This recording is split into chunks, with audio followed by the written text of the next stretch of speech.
today we're gonna paint a mask. And I was like, paint? How in the heck could that help me? I've tried a lot of stuff.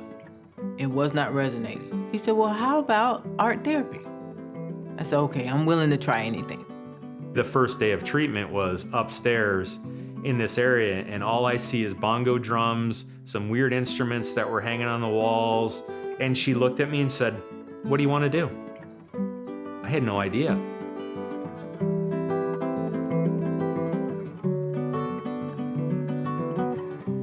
They're really looking to express their experiences in a new way. And sometimes they've been in other therapy programs for quite some time and just feel like they are stuck. They're not quite able to get there by putting words to what they're trying to talk about, or they're not able to express their experiences that way.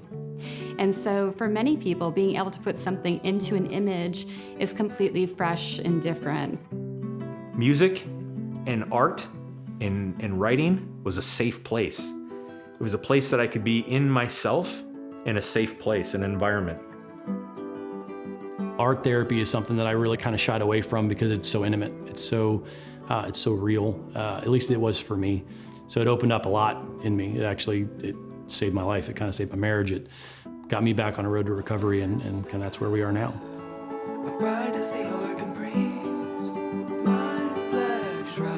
There may be something said like, I haven't been able to share this with anyone. You know, this is the first time that I've said this to anyone, and it's this picture that made this come out. This provided me a non-judgmental way to express a message to myself without the constraints of the written word or anything, you know? And then it was in that moment, you know, the aha moment where I realized the beauty of art.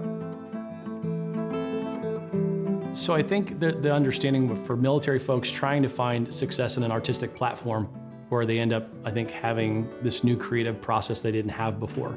The military doesn't necessarily all the time lend itself to individuality or creativity. It tends to be more, you're a square peg, you need to be in a square hole, because that's what we need you to be at the time. But that ends up, I think, probably stymieing a person's individuality or their individual creative process, where I think the arts end up really opening that up for people.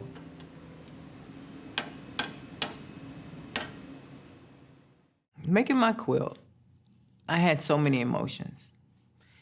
I thought about my trauma, the combat trauma, and through the combat trauma, how anxiety, depression, and all these feelings came to me. So I showed it to my mentor. I drew it out, sketched it out, and the name of my quilt is Behind the Mask.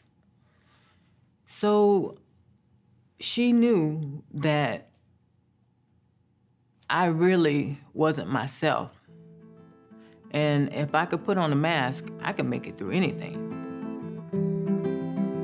Again, to put it into an image, a poem, even when you're describing your own experience, oftentimes happens on a level that everyone can see themselves in.